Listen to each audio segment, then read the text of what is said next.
Começa agora o Jornada. Todas as semanas você acompanha aqui ações e projetos da Justiça do Trabalho. O programa é produzido pelo Tribunal Superior do Trabalho e conta com a colaboração dos tribunais do trabalho de todo o país. No programa de hoje, uma reportagem especial sobre o mercado de trabalho para idosos. Vamos saber se as empresas estão apostando na mão de obra da terceira idade e como essas pessoas estão se adaptando a isso. Vamos também até a Bahia, onde o número de bacharéis em direito só aumenta. 5.000 estudantes se formam em direito anualmente por lá. No quadro Tá Explicado, o assunto é eleição sindical. Vamos saber o que diz a CLT sobre o tema. E no Meu Trabalho é uma Arte, as habilidades de uma artesã que fabrica objetos a partir da técnica japonesa amigurumi. Tudo isso e muito mais, o Jornada está no ar.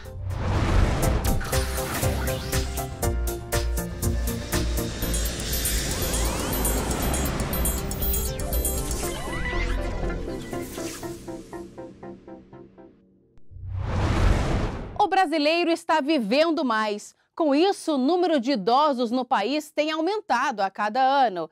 E nesse ritmo, o que tem crescido também é a participação de pessoas acima dos 60 anos de idade no mercado de trabalho.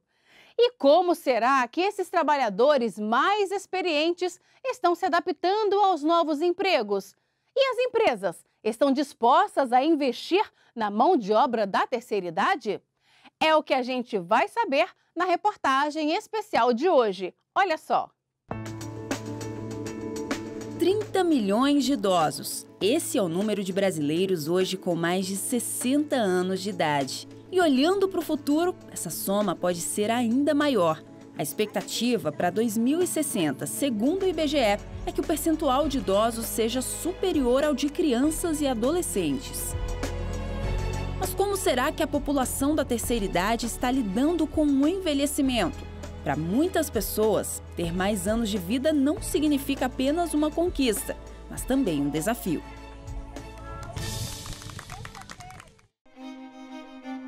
Ao mesmo tempo em que a população do país envelhece em um ritmo acelerado, há muita gente da terceira idade que trocou o descanso pelo trabalho. De acordo com o IBGE, no segundo trimestre deste ano, 7.200.000 pessoas com mais de 60 anos estão inseridas no mercado de trabalho. São 600.000 idosos a mais trabalhando em relação ao mesmo período do ano passado. O número de idosos à procura de emprego também aumentou no Brasil, passando de 6.900.000 para 7,5 milhões. E entre esses 6 milhões de idosos querendo trabalhar, está a Janoa Celes. Aos 60 anos, a técnica em enfermagem caminha confiante para uma entrevista de emprego. Nas mãos, segura o currículo com as experiências de uma vida inteira de muito trabalho e dedicação. Resolvi investir, já que eu tenho tantos, entre aspas, cursos bons, né? Resolvi procurar emprego. A idade não conta nessas horas. O importante é a experiência e a boa vontade, paciência, amor pela profissão. A empresa onde a técnica em enfermagem deseja trabalhar é do Júlio. O empresário de 60 anos abriu esta clínica em Brasília em 2016. Ela é voltada para cuidados com idosos. Aqui, na maioria das vezes, pessoas mais experientes têm prioridade na hora da contratação. Não é à toa que parte dos profissionais tem entre 55 e 75 anos. Um belo dia eu estava lendo uma reportagem em casa, onde dizia que o número de idosos estava aumentando muito no país e que daqui a 30 anos, em 2050, será uma população de 30% de idosos. Quer dizer, o país está envelhecendo mais, né? E aí eu tive a curiosidade de saber como é que fazia para ajudar o idoso a envelhecer com saúde, com qualidade de vida. E aí eu fui pesquisar e percebi que já tinham algumas empresas no ramo que tinham esses cuidados, ofereciam cuidados para os idosos. E aí eu montei a empresa. E o resultado da entrevista de emprego da Janoaceles eu te conto daqui a pouquinho. Porque enquanto ela buscava uma vaga na empresa, perto dali, o Emanuel, de 65 anos, se preparava para mais um dia de trabalho. O garçom, que se aposentou em 2008, decidiu continuar batalhando, não só pela necessidade, mas também pelo prazer em servir. Eu estou com 65 anos, mas estou disposto a trabalhar e tenho uma disposição, às vezes, de garoto até de 40 anos, né? Porque eu já estou com 60, 40 é garoto, né? Mas eu acho que vou continuar sempre firme, trabalhando, fazendo o que eu gosto. E se tem uma pessoa, ou melhor, um chefe em que o Emanuel pode se inspirar, é no Simon. O empresário de 83 anos, nascido na Bélgica, administra o restaurante desde 1964. Para ele, os empregados mais experientes sempre têm algo a ensinar dentro da empresa. Sabedoria deles. A maneira deles, se ele é garçom, a maneira dele, ele já sabe como tratar o freguês, ele já tem mais paciência, tá? Ele é mais sincero com o jovem. Trabalhar na velhice é uma coisa boa, porque a gente não pensa em besteira, não fica ocioso, não deixa o tempo ganhar, a gente tenta ganhar ele. Esta professora da Universidade de Brasília e gerontóloga realiza pesquisa sobre o envelhecimento no país. Ela explica que grande parte dos idosos que não quer deixar de trabalhar acaba trocando de profissão para ressignificar a velhice, a nova fase da maturidade. Os idosos de hoje, eles são bastante ativos, eles querem uma retomada das suas atividades, eles querem estar incluídos na sociedade, eles não aceitam mais, não tem mais como objetivo ficar em casa, né?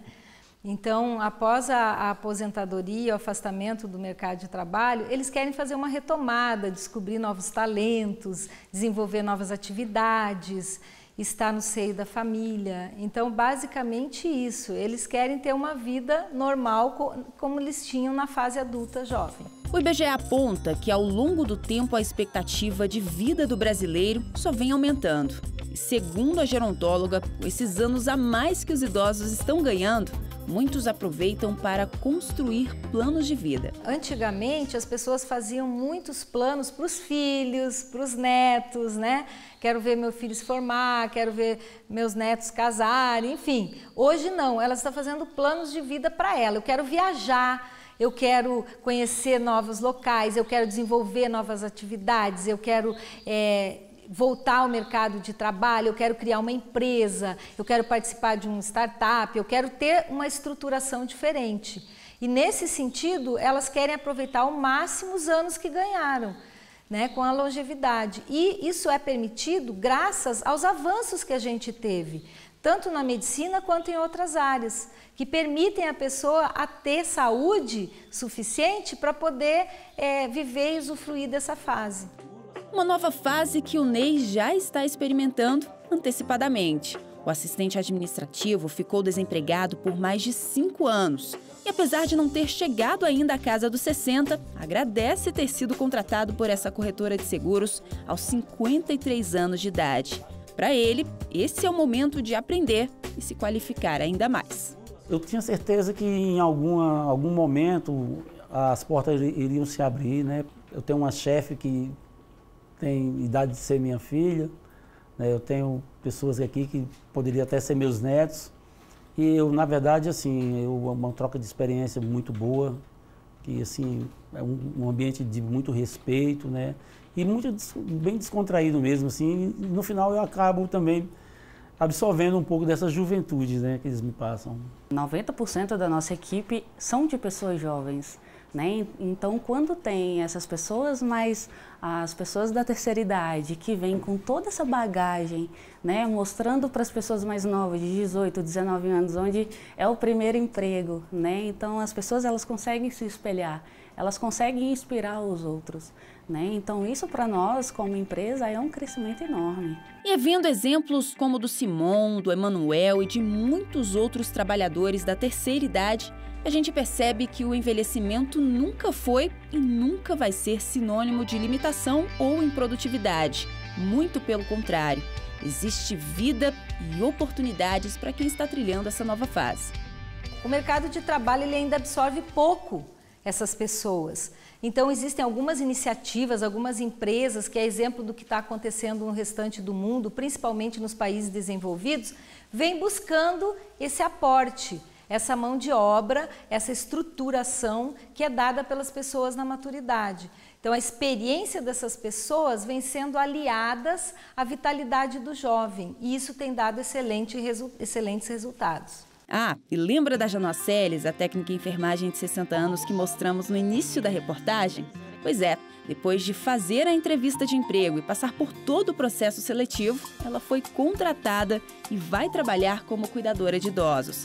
E como a gente falou tanto em vitalidade e futuro, principalmente para quem está na terceira idade, ela conta o que espera para os próximos anos dessa caminhada. Para mim, é uma luz no fim do túnel. Porque, né, recebi muitos nãos e nunca pensei. De repente, 60, ninguém me quer mais. Enquanto eu tiver habilidade, eu estou na luta. Não me considero idosa. Então vamos ver a dona Janoceles trabalhando aí até quantos anos? Até 120. Vamos agora fazer um giro pelo Brasil para acompanhar algumas decisões da Justiça do Trabalho. Um adolescente que trabalhou como atendente em uma rede de fast food vai receber adicional de insalubridade durante todo o período contratual. O jovem fazia a limpeza de um banheiro frequentado por 600 pessoas por dia, em média, sem o uso de equipamentos de proteção, como luvas, calçado de borracha, avental e máscara descartável. O TRT na terceira região entendeu que o adolescente foi submetido a condições insalubres e que, por isso, deveria receber o adicional em grau máximo. O TRT também condenou a rede a pagar uma indenização por danos morais, fixada em R$10 mil. O TRT da 4ª Região decidiu que uma ex-empregada do Bradesco deve receber adicional de horas extras pelo tempo que prestou serviços além da jornada dos bancários, de 6 horas diárias e 30 semanais. A instituição financeira argumentou que a empregada não teria sido submetida à jornada dos bancários, porque atuava como supervisora administrativa, uma função de confiança que a enquadraria nas exceções previstas na legislação trabalhista, com carga horária de 8 horas diárias. No entanto, os desembargadores avaliaram que o ônus de comprovar que as atribuições efetivamente exercidas pela trabalhadora caracterizavam o exercício de cargo de confiança é do empregador, o que não ocorreu no processo. A Justiça do Trabalho determinou que a empresa Azul Linhas Aéreas pague adicional de periculosidade aos agentes, auxiliares, supervisores e gerentes de aeroporto. A decisão da 2ª Vara do Trabalho de Várzea Grande foi mantida pelo TRT da 23ª Região. O tribunal reconheceu o direito ao adicional dos empregados que exercem essas 4 funções no percentual de 30% sobre os salários. A decisão é resultado de uma ação civil coletiva ajuizada pelo Sindicato Nacional dos Aeroviários. No próximo bloco, carreiras jurídicas atraem cada vez mais estudantes. É o que mostra uma reportagem do TRT da 5ª Região. E ainda hoje, o quadro Tá Explicado mostra o que diz a CLT sobre as eleições sindicais. Nós voltamos em instantes.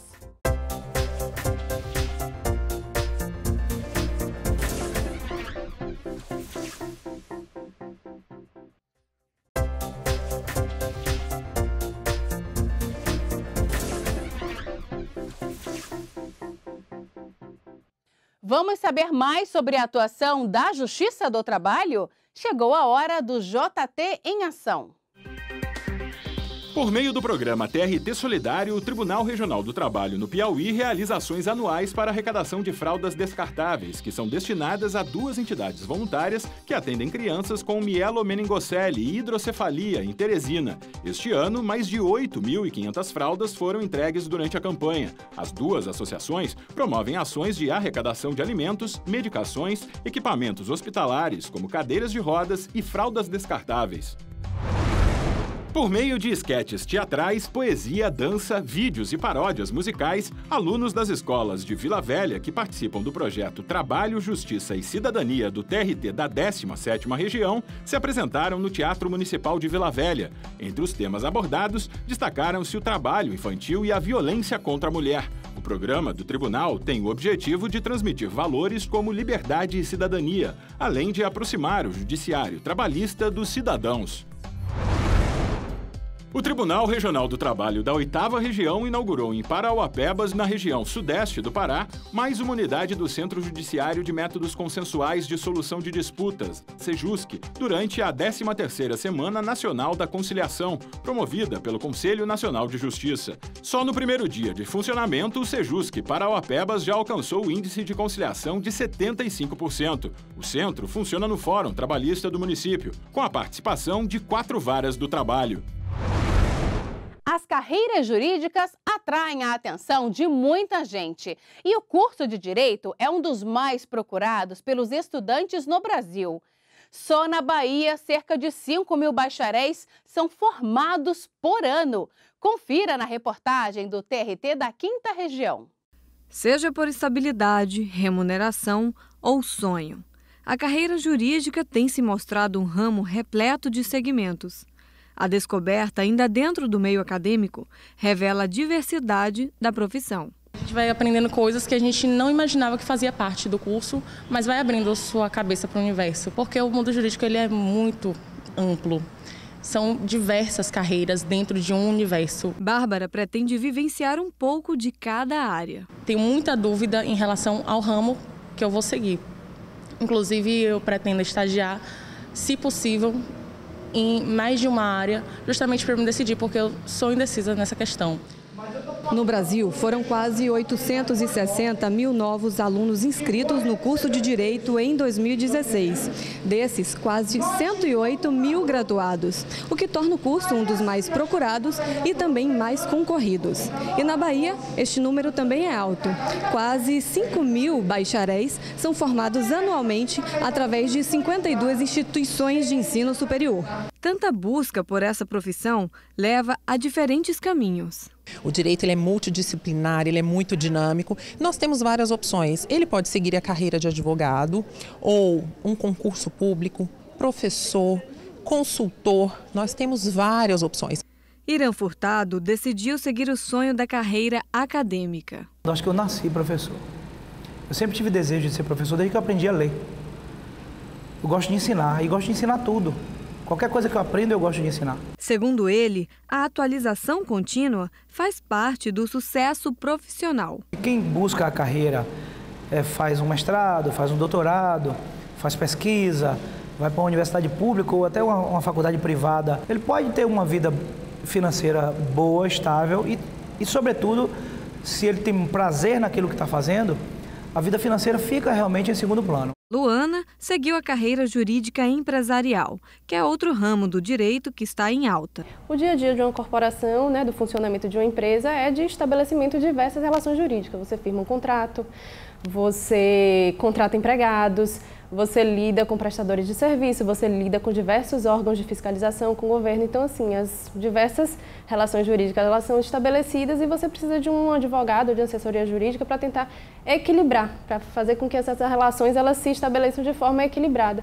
A atuação vai além dos entendimentos da lei e este profissional precisa ser ágil para acompanhar as tarefas. O seu conhecimento jurídico ele vai se somar com diversos outros conhecimentos técnicos. Então você vai ter que conversar com o engenheiro, você vai ter que conversar com a área de meio ambiente, com a área de finanças, de negócios. Então é importante que você desenvolva e tenha interesse nessa dinâmica, com as diversas áreas do conhecimento. E também nós temos a advocacia preventiva, que não é aquela visão de advocacia em litígio, de briga, de contencioso, não. Aquela advocacia que a pessoa faz um planejamento, ela faz uma gestão dentro de uma empresa ou dentro de uma família para questão de sucessões. Então ela consegue fazer essa advocacia preventiva. Hoje está muito em foco essa advocacia consultiva, preventiva. Mas se eu alcançar pelo menos o objetivo de conseguir, com o conhecimento que eu for adquirindo aqui, ajudar de alguma forma no social, na sociedade, eu me sentirei realizada. No próximo bloco, o quadro Tá Explicado vai falar sobre eleições sindicais. E no Meu Trabalho é uma Arte, vamos conhecer as habilidades de uma artesã que faz diversos objetos a partir do amigurumi. Nós voltamos daqui a pouco.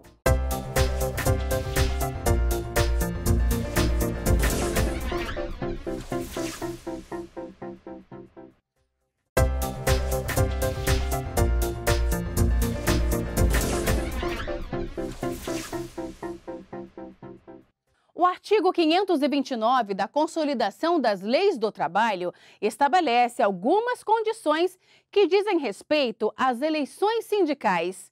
E esse é o assunto de hoje do quadro Tá Explicado.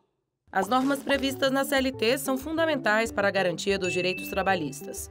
Além disso, os empregados também podem contar com o auxílio dos sindicatos, que tem como objetivo a defesa dos direitos e interesses de uma determinada categoria, inclusive em questões judiciais ou administrativas.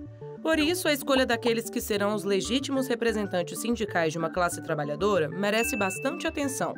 O artigo 529 da CLT estabelece as regras para os que querem votar ou se candidatar a um cargo de administração, representação econômica ou profissional.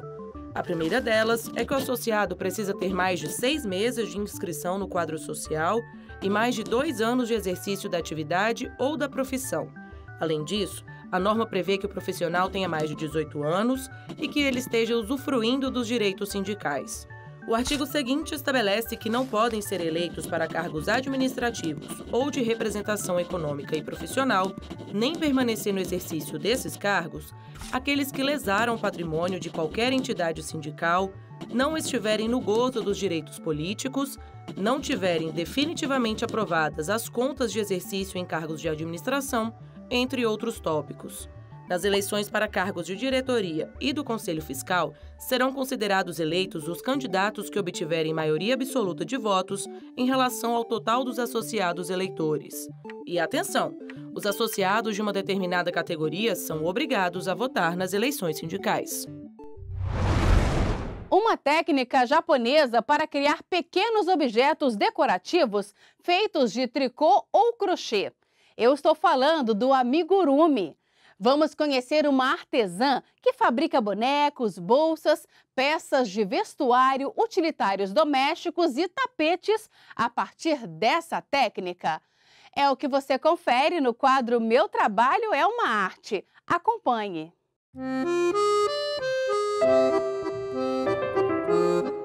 Meu nome é Aline Fidelis, tenho 36 anos, sou formada em letras e faço amigurumi, e o meu trabalho é uma arte. O amigurumi é uma técnica japonesa de se fazer bichinhos de crochê e tricô. No Brasil ela é relativamente recente, acho que talvez de uns 8 anos para cá, que tem surgido vários artesãos que têm feito trabalho com amigurumi. Eu comecei a fazer crochê e então comecei a descobrir esse meio. E tem 2 professoras aqui de Brasília que dão aula de amigurumi, começaram a dar aula de amigurumi aqui. E eu fiz aula com elas. Aí me apaixonei pelos bonequinhos, e comecei a fazer.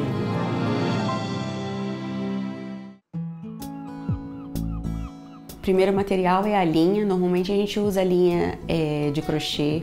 Eu faço amigurumi de crochê, Então a linha é 100% algodão, que é uma linha que não dá alergia, porque se o bonequinho for presenteado para um bebezinho, não teria problema, Então primeiro a linha. Aqui eu tenho 2 exemplos aqui de linha 100% algodão, ela é bem macia, brilhosa. E além da linha a gente precisa do enchimento acrílico, Eu uso o de silicone, porque ele também é antialérgico. E a gente precisa de linha, a gente costura com a própria linha do crochê, mas às vezes eu uso linha também de bordado para fazer os acabamentos ou bordar o rostinho, a boquinha do bonequinho.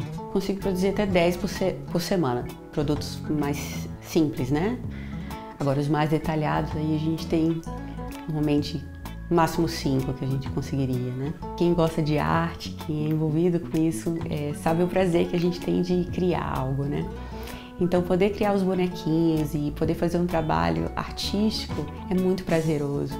E eu não larguei totalmente, o ofício de professora, porque eu resolvi dar aula de crochê também, de amigurumi, e compartilhar com outras pessoas esse conhecimento que me traz uma realização pessoal mesmo. Eu fico muito satisfeita, muito realizada de poder trabalhar com isso.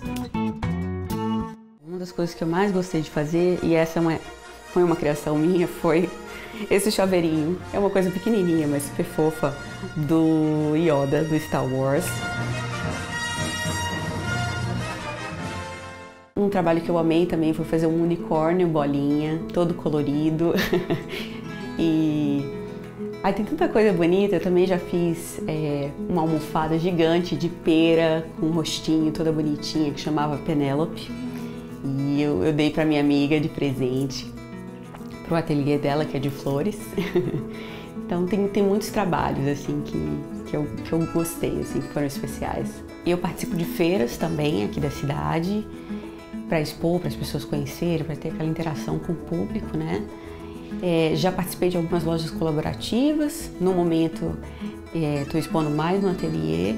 E eu também uso muito as redes sociais, o Instagram, o Facebook, para ser como um catálogo, um mostruário, né? As pessoas terem acesso ao trabalho. Normalmente eu faço por encomenda, são as mães que estão decorando o quartinho do bebê, que normalmente pedem.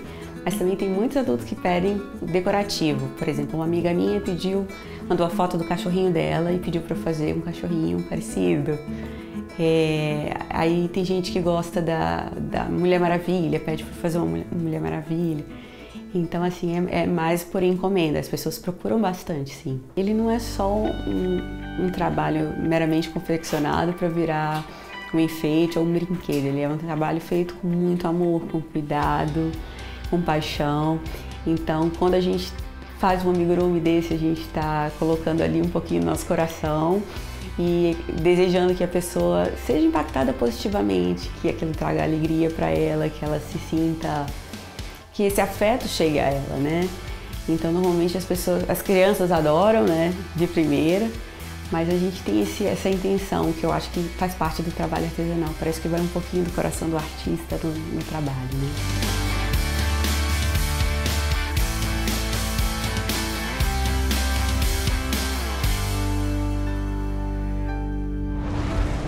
Por hoje é só, o Jornada fica por aqui. Muito obrigada pela companhia e até a próxima!